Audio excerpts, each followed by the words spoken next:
On the desert, the sun rises faster than anywhere else.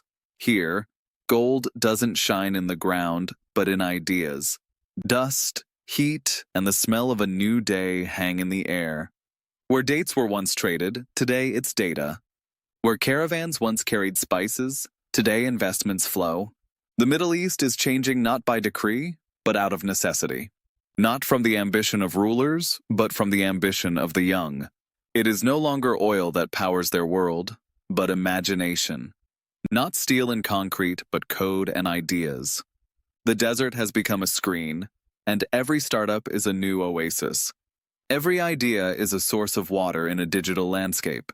A new generation of Arabs is entering adulthood not with a sword, but with a laptop. They are not looking for government jobs, they are building their own companies. In Dubai, Riyadh, Doha, Cairo, in cities that not long ago were fighting to survive, today the battle is for innovation. Their offices don't have marble floors, but they have Wi-Fi faster than the wind over the Gulf. Their suits have been replaced by t-shirts with app logos, and instead of prayer rugs, they spread out business plans. For them, the world is no longer divided into East and West, but into online and offline.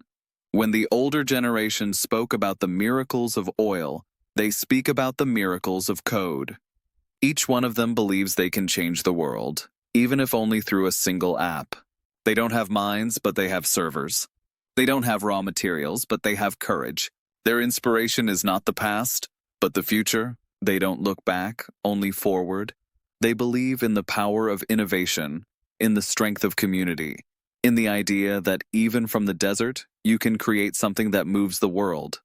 Their language is technology, their religion, productivity. For many of them, the dawn prayer is also the moment to plan the workday, not just a time for spiritual focus. Their Instagram posts are not just cafe pictures, but snapshots of dreams about a first investor, about their own app that one day will cross the borders of Arabia and reach markets in Europe or Asia. Dubai is their temple of entrepreneurship, a city that never sleeps because it is constantly coding. Towering skyscrapers are no longer just symbols of wealth, but of determination. Every floor is a different startup, a different dream, a different algorithm. In offices overlooking the Persian Gulf, people sit who truly believe they are changing the world, even if for now all they have is a laptop, 2 fans, and one idea. In the corridors, you can hear Arabic, English, Hindi, and French. This is the new language of success. Multicultural, fast, dynamic. Riyadh is taking a different path. Less spectacular, but deeper. This is where government programs, incubators, and funds are created to teach young people to think like entrepreneurs. Any Saudi student can now register a company in a few clicks. Any female student can become the leader of a tech project. 10 years ago, that would have been unthinkable. Today, it's everyday reality. Qatar is betting on education and science. On the campuses of Education City, students from 5 continents meet. Instead of skyscrapers, ideas rise there. Qatar Foundation invests in artificial intelligence research in startups in health, energy, and education. Where oil once decided everything, today knowledge does. Every project, even the smallest, is treated as an investment in the nation's future. Egypt, by contrast, lives in the rhythm of chaos. On Cairo's streets, car horns mix with the sound of code. Young programmers work in cafes that look more like artists' studios than offices. They create apps for their own neighbors, solving local problems and then exporting those ideas to the world.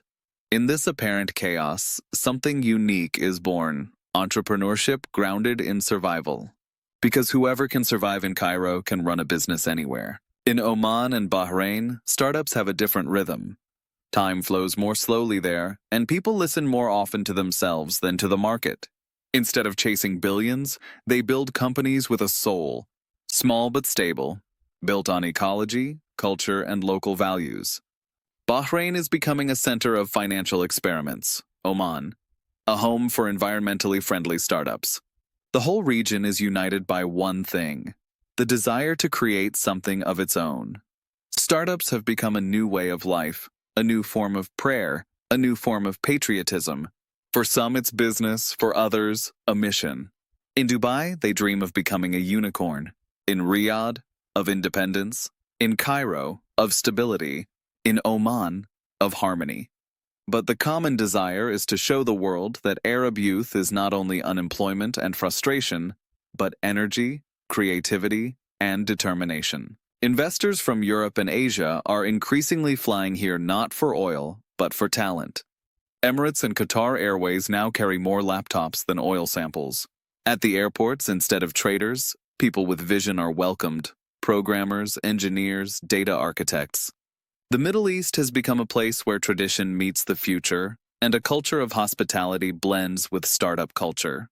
In the cafes of Dubai and Abu Dhabi, ideas are born that know no borders.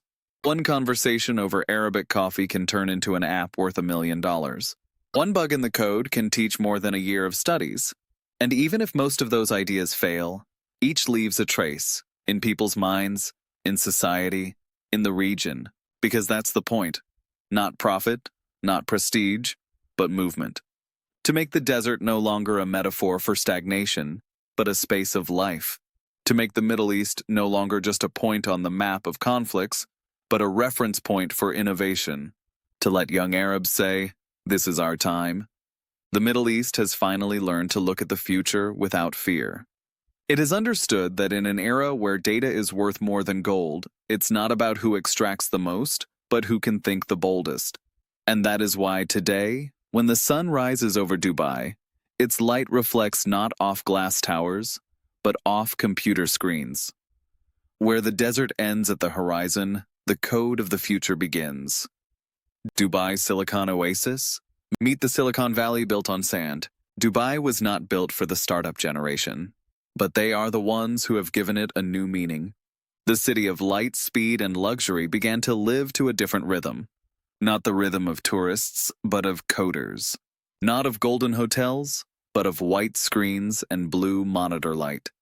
In offices that just a few years ago were rented by real estate agencies, today you'll find tiny tech companies. At night, the windows glow with the light of young people trying to write the algorithm that will change millions of lives. Their energy can't be measured in the thrust of jet engines at the airport. Their noise is the hum of fans and the clatter of keyboards. Their dream, to do something that has never been done on this land before. Dubai Silicon Oasis, once an empty stretch on the city's outskirts, today the digital heart of the Emirates. It was born from the idea that the desert can be a laboratory, not for chemists, but for entrepreneurs. Where summer temperatures reach 50 degrees and the ground burns like metal, an ecosystem was built, cooled by ideas. Between modern office buildings and desert sand-run fiber optic cables. In one of those cables, Kareem was born, the Arab Uber. Two friends from Pakistan and Saudi Arabia just wanted to solve the taxi problem. It ended in one of the biggest deals in the region's history. When Uber bought Kareem for more than $3 billion, the world realized that Dubai doesn't just copy innovation, it creates it. Kitopi, Baizat, Sarwa, Fetcher, names that sound exotic to most Europeans, but in the region they sound like newly coined words for success. Each of these companies started in a tiny office with a team of 5 people and a single fan. The common denominator? Stubbornness. Dubai doesn't give second chances, but it gives everyone a first one. To anyone with an idea and determination. Here you don't need to know a sheikh to get a license. All you need is a passport, a card, and 14 minutes in a government system. Many begin in co-working spaces, paying more for coffee than for a desk. But that first line of code, the first contract, the first investor, that's their symbolic moment of birth. Not just of a company, but of a new identity. When the sun sets over the Gulf, Dubai doesn't fall asleep. In night cafes full of screens and young engineers, the race against time continues. Everyone knows the world changes faster than the weather in the desert. A new algorithm can be outdated tomorrow. A new product can be cloned overnight. There is no time for sleep here, only for updates. Dubai has learned to live at the pace of software releases. Every morning, a new version of the same city is born. Even faster, even more modern, even closer to the future. On the walls of offices in Dubai, Silicon Oasis hang growth plans, team photos, and quotes from motivational books. But the real inspiration is in people's eyes. Young Arabs, Indians, Egyptians, Europeans all meet here as in a lab of diversity. Different languages, one idea. That success has no nationality. That you can build the future in the sand if you mix that sand with passion. No one asks who you are, only what you're doing. It's the purest form of globalization, the kind that happens not on paper, but inside people. Dubai is not easy. It's an expensive, demanding, unforgiving city. But for founders, that's part of the test. If you can make it here, you can make it anywhere. Rise too fast and you'll burn out in the neon lights. Move too slow and you'll disappear in the sand. Balancing ambition and humility is a survival skill. Those who master it become leaders, not because they have the best product, but because they endure. Dubai teaches resilience better than the army. Behind every skyline lie stories. A young programmer from Aleppo who fled the war and now runs a digital marketing company. An engineer from Cairo who had never before sat at one table with men and now manages a team in an AI startup.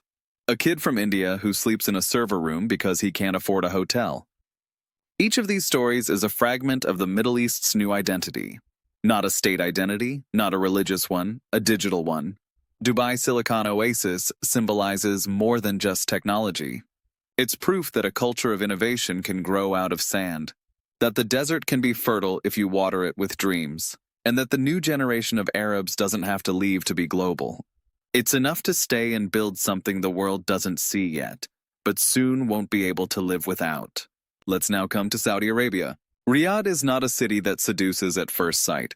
Tall buildings rise out of the desert like steel prayers, and the air between them shimmers with heat. But under that layer of sand, concrete, and silence, a new Arabia is being born. Not the one known from oil and tradition, but one that looks to the future. In 2016, Crown Prince Mohammed bin Salman said 3 words that changed the course of the country's history. Vision 2030. From that moment, everything began to shift. In people's minds, in their hearts, and in their offices. It was no longer just about oil. It was about the idea that Saudi Arabia could be more than a supplier of energy. It could be a source of innovation. Riyadh started to change almost day by day. Where once there were only mosques and ministries, co-working spaces and innovation centers appeared.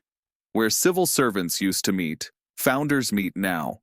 Where sheikhs used to decide, young entrepreneurs with laptops and future plans are taking the lead.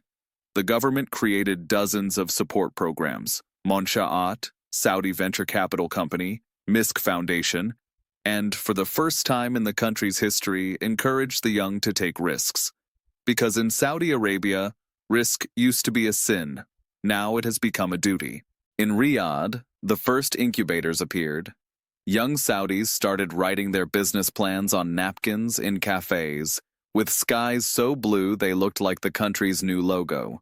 Women who 10 years ago couldn't drive cars now run startups. There is no longer uncertainty in their eyes. There is the certainty that the world is watching. Saudi Arabia understood that if it wants to stay in the game, it has to reinvent itself. Not through tradition, but through technology. The first symbol of this change became Neom, a city of the future meant to be smart, green, and steered by artificial intelligence. For many, it's madness. 170 kilometers of futuristic development in the middle of the desert. But for Saudis, it's proof that dreams can be bigger than sand. Neom is not just an urban project, it's a manifesto. A declaration that a country built on oil can invest in ideas that can't be seen. In Neom's shadow, smaller miracles are growing. Startups in fintech, medtech, and AI are popping up like oases. Tamara, a buy now pay later system, has gathered millions of users. Hunger Station changed how Saudis order food. Salah, Najm, Nana. These are new words of everyday life, not only brands but symbols of transformation. You can see less traditional calligraphy and more sleek, modern lettering in their logos. Because the future of Saudis is being written in code. Riyadh is not like Dubai. It doesn't flash. It doesn't try to seduce with extravagance. Its ambition is quieter, but more consistent. The city looks like a startup, raw, focused, full of potential. On every corner you see people with phones, notebooks, and pens, talking about ideas, investments, and partnerships. For them, every coffee break is a business meeting. Every conversation is a chance. Saudi Arabia is learning how to invest not in oil but in people. The change did not come easily. In a country where for years everything was regulated and predictable, the sudden arrival of decision-making freedom was a shock. Exciting for some, frightening for others. But the younger generation embraced it with enthusiasm. For them, a startup is not a fad. It's a form of emancipation. A way to prove that they can be themselves in a country that used to tell people who they had to be. Every day, Riyadh wakes up with a new rhythm. On the streets, you hear both prayers and talk about venture capital. On the radio, app reviews, not just religious songs. At school, students learn basic programming before they learn classical poetry. The change is happening quietly, but it is deep. Just walk through the King Abdullah Financial District. Gleaming towers reflect the country's ambition. Inside, young analysts, investors, and visionaries work who, 5 years ago, would have been clerks in administration and today work for themselves. The most astonishing thing is how quickly society is adapting. Women are entering boardrooms. Programmers pray in co-working spaces.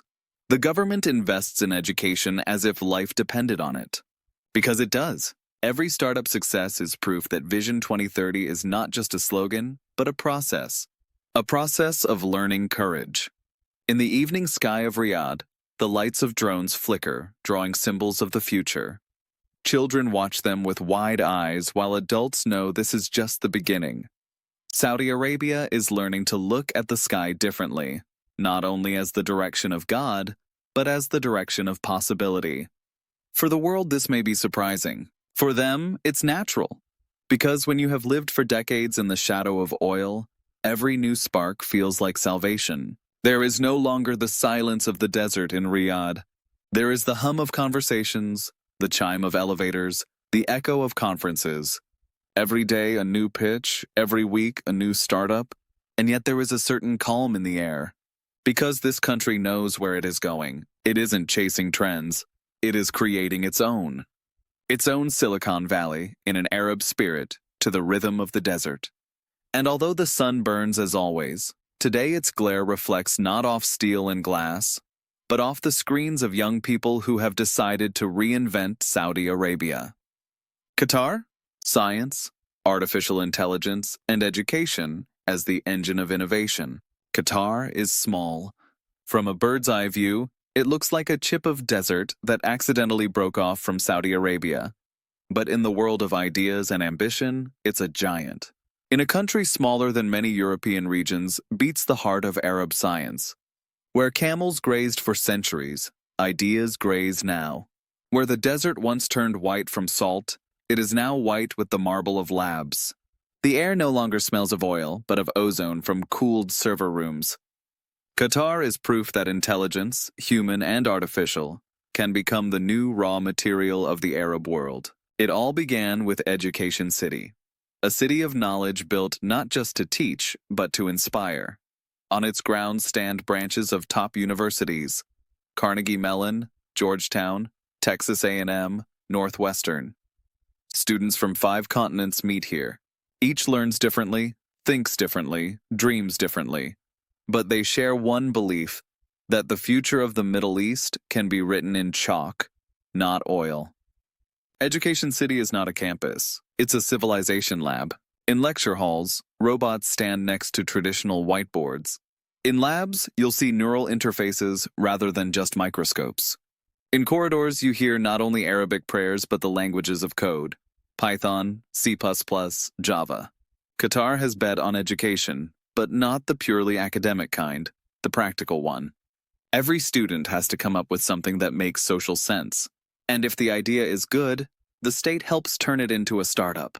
That's how the first companies in green energy, preventive medicine, and AI in agriculture were born. When in 2019 Qatar Foundation announced the Innovation for Humanity strategy, the scientific world watched in admiration, a tiny country with enormous ambitions. At a time when others were investing in weapons and oil, Qatar was investing in neuroscience, big data, and algorithms. It partnered with MIT, Oxford Imperial College, not to copy, but to contribute something of its own. The perspective of a region that for decades was a technology taker and now is becoming a creator. In Doha's Qatar Science and Technology Park, labs look like space stations. Air-conditioned, sterile, full of young people in white coats and dark eyes shining like monitor screens. They are creating artificial intelligence that is meant not only to recognize faces, but emotions. They are developing software to predict heart disease, manage water resources, and optimize urban traffic. Qataris believe technology can be humanistic, that it doesn't have to destroy, it can improve. Their approach differs from Dubai's.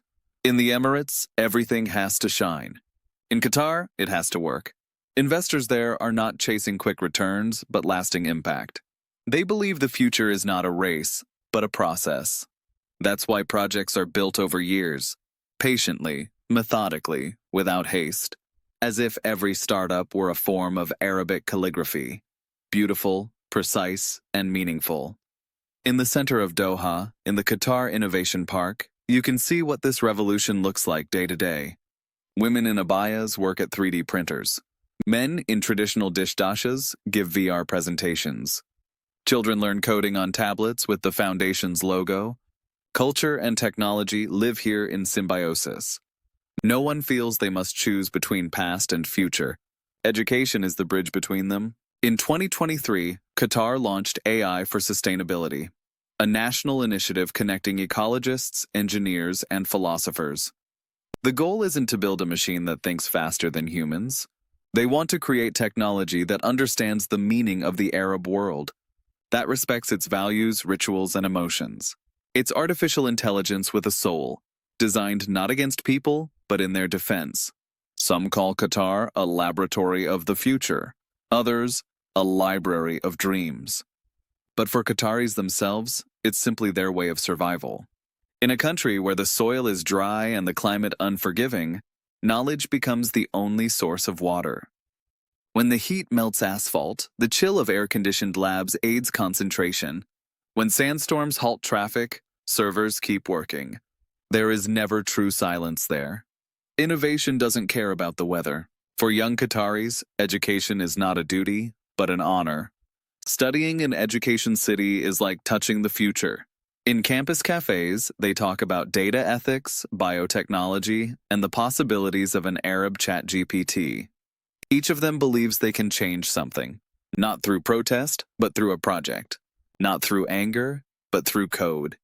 In the evening, when the sun sinks behind the gulf, the lights in the labs shine even brighter. The glass of the buildings reflects the sky, and in that sky, thousands of ambitions. Qatar is small, but its dreams are cosmic. Even the desert here seems to be learning, as if the sand remembered every step of those who dared to dream, as if it wanted to say, knowledge is also a form of faith, and only those who believe in science can turn it into a miracle. For decades, the Middle East was associated with sun, oil, and conflict, with wealth that smelled of gasoline. But today, that landscape is changing. You no longer hear only prayers and haggling. You hear code, conversation, brainstorming, the hum of servers.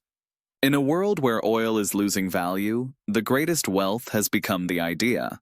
And that idea is becoming the new language of Arabia. In Dubai, a startup is not a company. It's a way of life. In Riyadh, a proof of courage. In Qatar, a form of prayer for the future. Each of these countries is building its own model of innovation. Some through markets, others through science, still others through a culture of collaboration. But they all share one realization, that the age of natural miracles is over. Now it's the miracles created by humans that matter. The desert, which for thousands of years was a symbol of stagnation, has become a laboratory of change. Somewhere between sand and glass, between tradition and AI, a new identity for the region is emerging. Not one of power, not one of religion, but of entrepreneurship. Innovation is its alphabet. Determination, its grammar. Young Arabs no longer ask what the future will bring. They design it. They create apps that help their neighbors and robots that teach children. They build bridges between faith and technology, between sand and code. Their dreams are concrete, their work, relentless. Every laptop is a small lighthouse. Every startup is a spark in the dark. Once the world came here for oil. Today it comes for ideas. Once it sought raw materials. Now it seeks people. And those people, who grew up in the shadow of minarets and skyscrapers, have learned to connect both worlds. They can speak the language of tradition and the language of technology. They know that one without the other is dead. The Middle East of the 21st century is no longer a place to be explained. It's a place that needs to be heard. Because its rhythm is the rhythm of hearts and keyboards. Its light is the light of monitors and morning prayers. Its future lies in people who wake at dawn to code a better world. And maybe that is the greatest paradox, that a region dependent for centuries on what lay beneath the ground now lives thanks to what floats above it. Thanks to ideas, thanks to imagination, thanks to courage. The East is no longer chasing the West. The East is walking its own path. And although that path leads through sand, dust, and storms, you can see something lasting in its footprints. Light. The same light that at sunrise reflects off the glass of Dubai, the steel of Riyadh and the white labs of Doha. Light that doesn't need oil to burn. Light that has a name, innovation.